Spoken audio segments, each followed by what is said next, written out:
J'aimerais qu'on puisse aller dans l'Ancien Testament, dans Ézéchiel chapitre 36, et on va regarder pour quelques instants comment Dieu veut se laisser toucher. Dieu, le Créateur, comment il veut se laisser toucher par nous. Il nous aime tellement, il nous permet qu'on puisse le toucher, qu'on puisse lui dire qu'on l'aime, qu'on puisse lui dire qu'on l'adore. Et ça dit dans la parole de Dieu, écoutez bien les versets, Ézéchiel chapitre 36, verset 36. « Et les nations qui resteront autour de vous sauront que moi, l'Éternel, j'ai rebâti ce qui était abattu et planté ce qui était dévasté. Moi, l'Éternel, j'ai parlé et j'agirai. Ainsi parle le Seigneur, l'Éternel. Voici encore sur quoi je me laisserai fléchir par la maison d'Israël. Voici ce que je ferai pour eux. Je multiplierai les hommes comme un troupeau. » Nous savons ici que le Seigneur va révéler à son peuple, il va dire, « Voici encore sur quoi je me laisserai fléchir. » C'est-à-dire que Dieu va se laisser toucher. Le mot « fléchir » veut dire, Dieu va permettre qu'on le touche. Et lorsque nous regardons ces quelques versets, nous découvrons que c'est une prophétie concernant le peuple d'Israël, mais aussi le peuple de Dieu.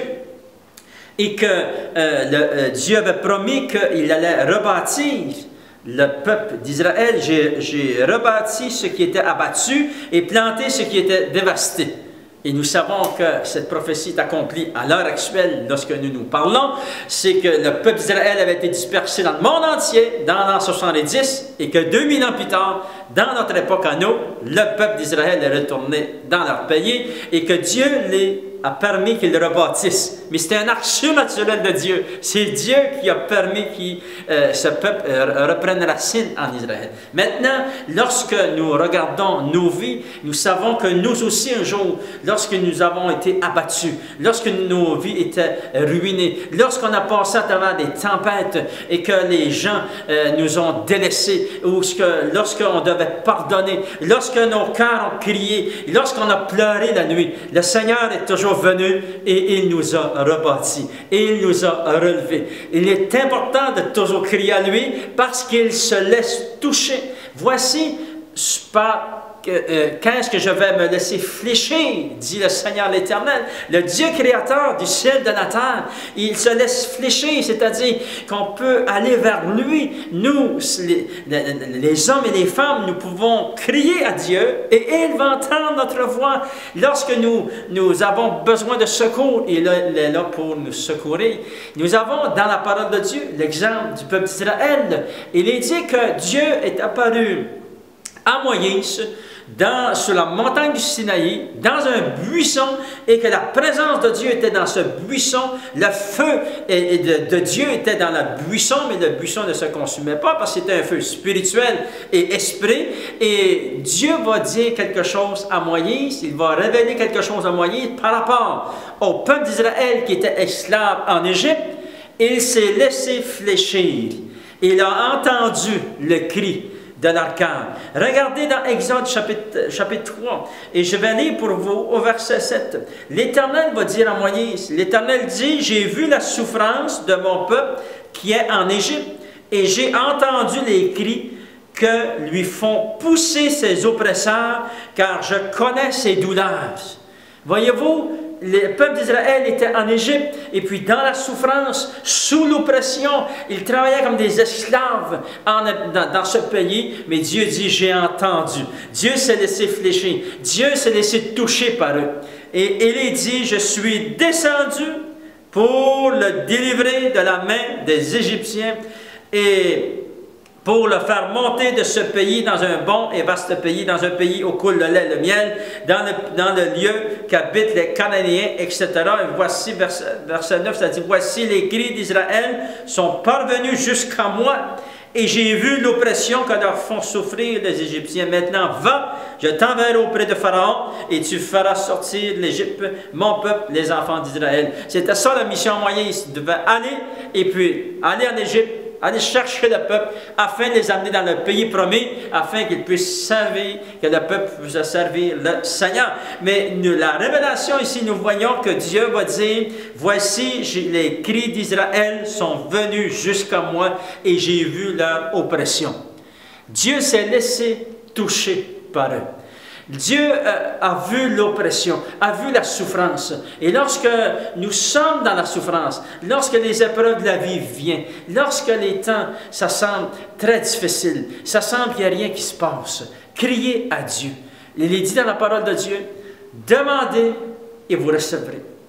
Cherchez et vous trouverez. Alléluia. Frappez et le Seigneur va vous ouvrir.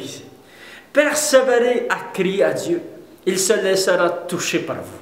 Et il va toujours se laisser toucher par vous. Et lorsque le peuple d'Israël avait crié à Dieu, regardez qu'est-ce qu'il va dire à Moïse. Il va dire ceci. Je suis descendu pour le délivrer de la main des Égyptiens. Dieu a entendu le cri de la souffrance de ces gens.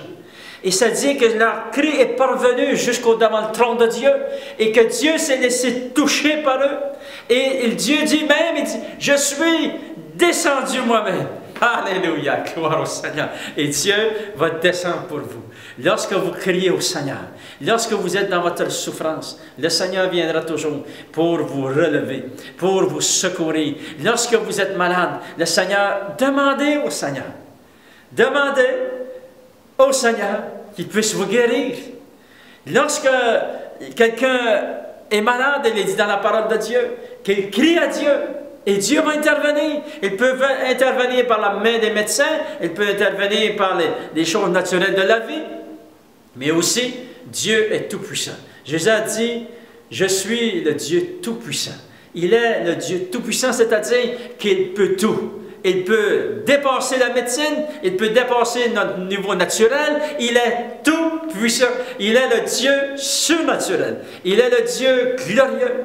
Et le Seigneur va agir selon sa grande bonté et sa grande miséricorde qu'il est dit dans la parole de Dieu. Et c'est pour ça qu'il a fait cela, oui, pour le peuple d'Israël, mais il l'a fait aussi pour nous. Maintenant, aujourd'hui, c'est maintenant le jour où ce que Dieu veut nous toucher, nous rencontrer dans nos épreuves. Lorsque les larmes coulent de nos yeux, le Seigneur vient pour nous consoler.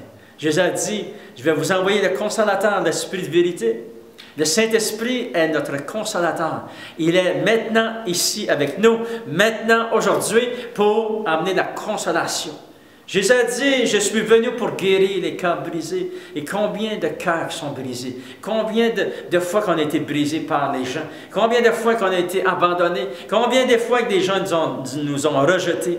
Mais le Seigneur est venu pour nous toucher, pour nous guérir, pour nous relever. Gloire au Seigneur. J'aimerais terminer en prière et juste vraiment vous dire ça avec une certitude dans mon cœur que Dieu va entendre le cri de votre cœur. Le Seigneur entend toujours le cri du cœur.